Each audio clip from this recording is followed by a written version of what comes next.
may minomonitor nga tayong low pressure area sa loob ng ating Philippine Area of Responsibility.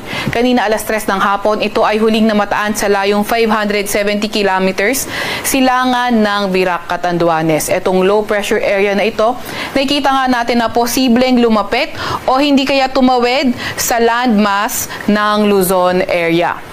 Nakita nga rin natin na mababa pa naman ang tsansa nitong low pressure area na ito na maging ganap na bagyo in the next 24 to 48 hours. Gayunpaman, kailangan pa rin mag-ingat kasi maging bagyo man o hindi itong low pressure area na ito, sa mga susunod na araw ay posible pa rin ito magdala ng mga paulan sa iba't ibang bahagi ng ating bansa, kaya patuloy pa rin maki-update sa mga ilalabas na advisory ng Pag-asa.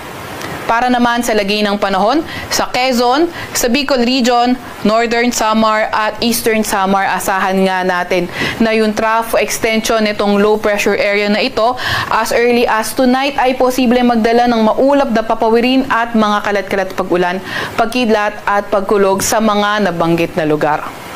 Para naman sa lagay ng panahon, sa Metro Manila at nalalabing bahagi na ating bansa, inaasahan naman natin yung partly cloudy to cloudy skies condition pa rin at may mga tsansa ng mga localized thunderstorms. Yung mga kasamahan natin sa Regional Services Division, patuloy na maglalabas ng mga thunderstorm advisory, rainfall advisory o hindi kaya heavy rainfall warning kung kinakailangan.